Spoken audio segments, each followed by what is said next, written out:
Senhor esteja convosco. Ele está no meio de nós. Proclamação do Evangelho de Jesus Cristo segundo a comunidade de São Lucas. Glória a vós, Senhor.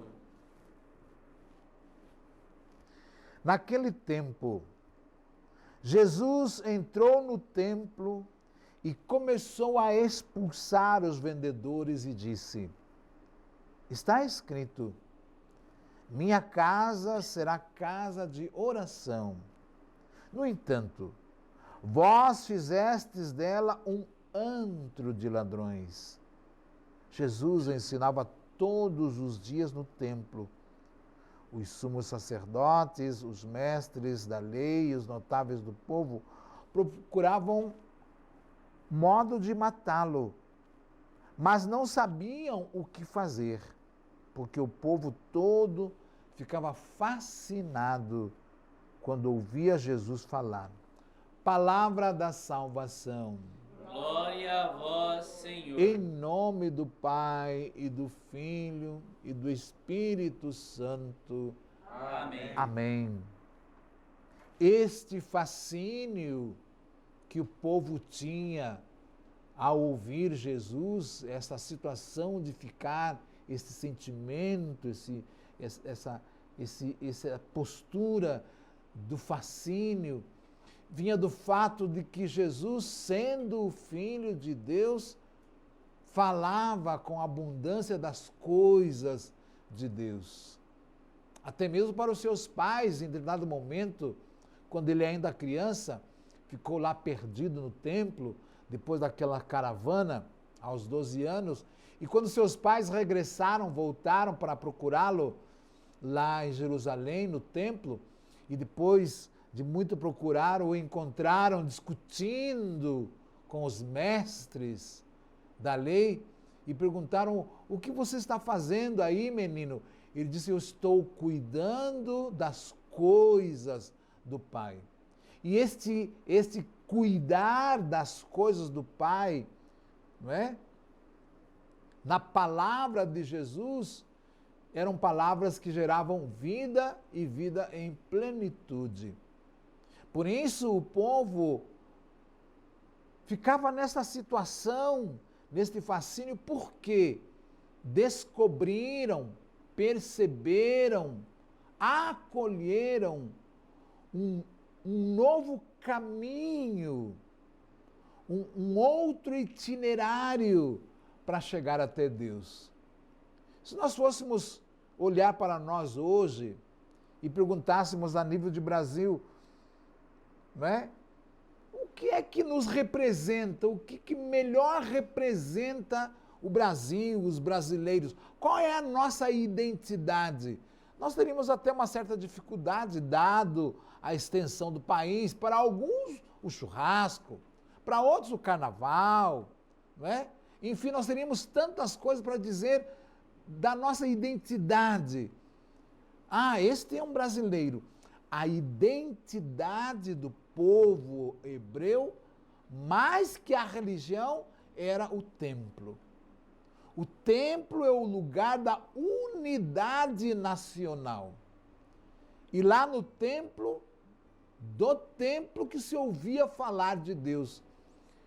Inclusive, lá no templo de Salomão, onde o povo podia falar com Deus de vários lugares, né, dos lugares altos, Salomão mandou destruir estes lugares altos e permaneceu apenas o templo. Onde que pode se encontrar com Deus? Onde que se pode falar com Deus? No templo.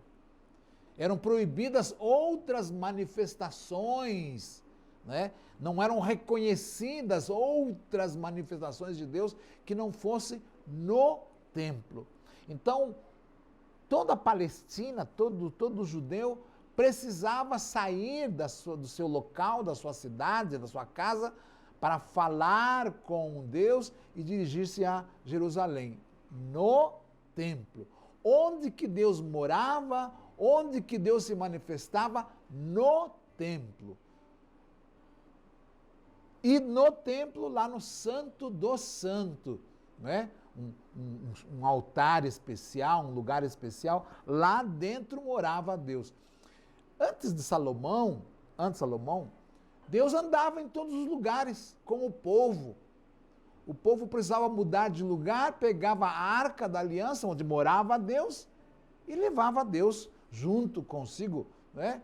Deus caminhante com o povo. Mas de Salomão, do governo de Salomão, né? Deus foi encerrado, por assim dizer, dentro do templo. E a gente ouviu aqui nessa primeira leitura como que a importância do templo. Houve um governo chamado Antíoco IV Epífanes, que queria desconstruir a identidade do povo hebreu, desconstruir. E entre as várias coisas que ele fez, foi proibir a liturgia do templo. E com isto, proibindo o templo de agir, ele tomou posse de Deus, por assim dizer. E o povo ficou, como diz no Salmo, né, como touro solto no campo, perdido, sem um rumo, sem uma direção, porque acreditava-se que a manifestação de Deus dava-se no templo. A importância do templo, já no tempo de Jesus, também se impõe. O templo é o lugar, o centro da visão de mundo daquele povo é o templo. É no templo que Deus se manifesta, é do templo que o povo é governado, não é? É o templo que justifica, não é? É o templo que dá autoridade a um governo. Se o templo, né, o sacerdócio, enfim, o templo discorda do rei, o rei está perdido. Se você faz qualquer negócio, se você faz qualquer coisa que o templo aprova, você está bem. Qualquer atitude de vida que seja condenada pelo templo, você também está numa situação muito, muito, muito ruim. Exemplo, havia a compreensão de que os doentes não estavam sob a proteção de Deus.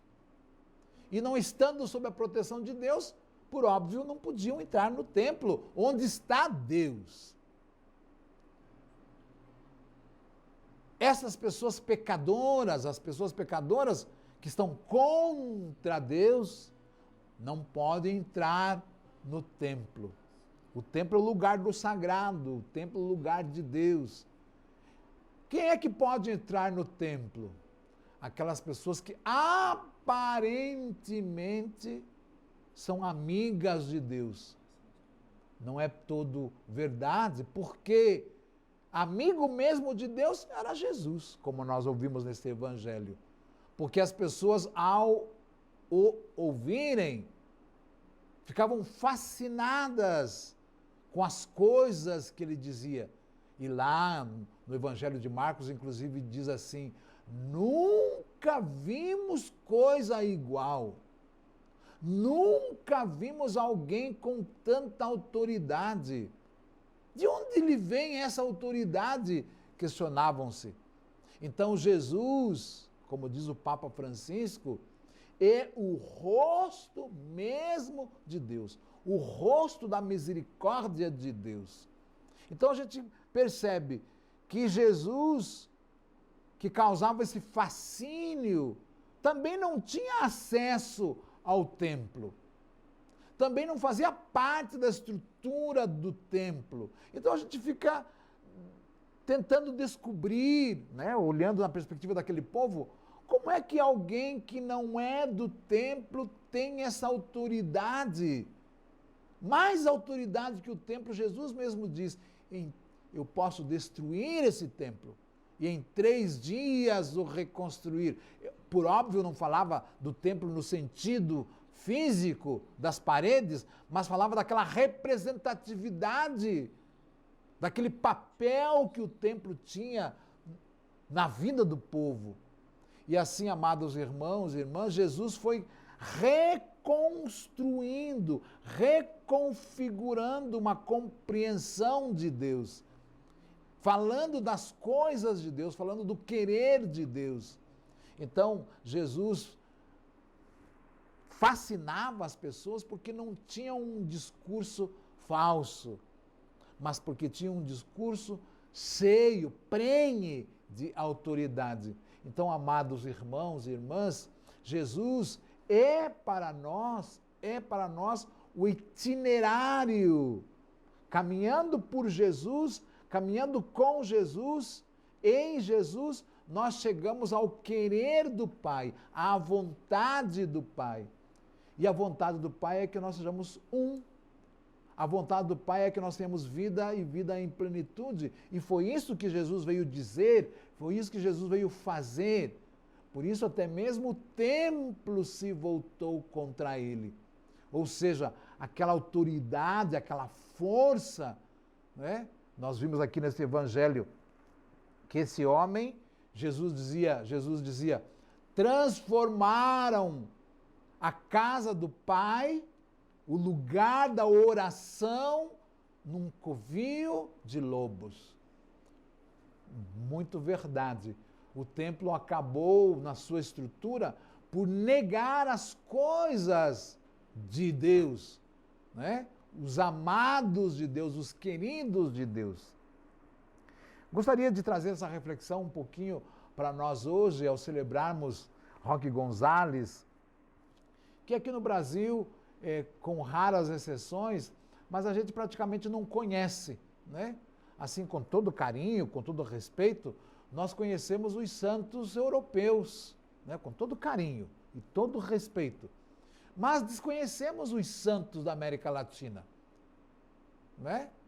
Roque Gonzalez, Martinho, Rosa de Lima e tantos outros santos daqui da América Latina. Quero agradecer então a Deus, porque já no nascer, né, por assim dizer, da América, da ocupação da América, quando a religião cristã se colocou aqui, homens e mulheres também fascinaram os povos.